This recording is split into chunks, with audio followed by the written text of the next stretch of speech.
No matter how you feel about the United Nations, it's the one place on planet Earth where nations get together and attempt to speak with one voice. That's why their resolutions can make a big difference.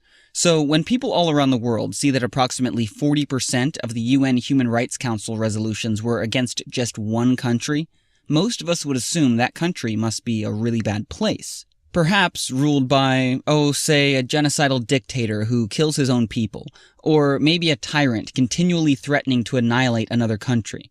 But actually, the country that has been condemned more times than every repressive country on Earth combined is a democracy. The only viable democracy in the Middle East, Israel. And with these repeated resolutions against Israel, it's easy to see why so many in the international community perceive Israel as a major cause of world problems. But are all these resolutions really justified? Because whether or not you agree with how Israel is handling its many challenges, when you do a basic comparison, like the number of deaths Israel is responsible for with the number of condemnations they've received, and then make that same comparison with other countries, it paints a surprising picture of a possible double standard.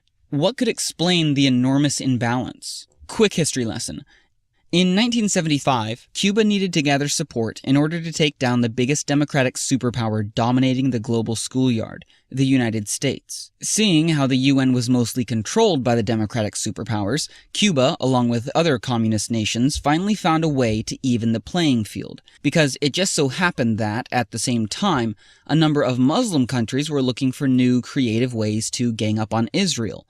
So the communists realized that by joining the Muslims' anti-Israel coalition, they could create an unstoppable voting bloc inside the UN, because with every resolution they passed against Israel, they simultaneously discredited Israel's ally, the United States. So in 1975, the newfound communist Muslim voting bloc spearheaded the passing of a UN resolution that officially stated, "Zionism is a form of racism."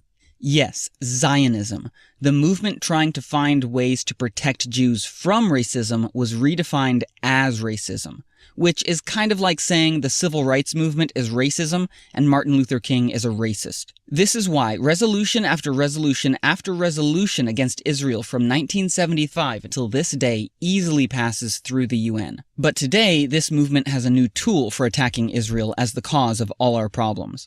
The UN's Durban Review Conference on Racism.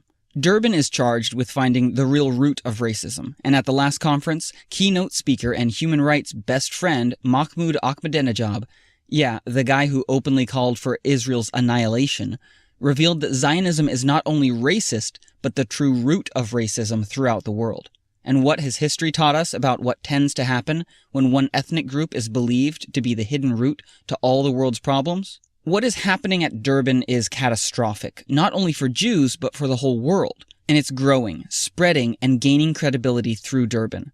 In fact, this year, representatives from over 140 different countries will descend on New York City for Durban as speakers work to convince them about the secret Jewish cause to worldwide racism. Let's learn from history and this time act before false accusations lead to violence. We cannot leave this message unchallenged. We need your help. We're asking you, your friends, families, neighbors, and faith community to join us in New York City and expose this threat and confront this lie before it once again takes hold of half the world.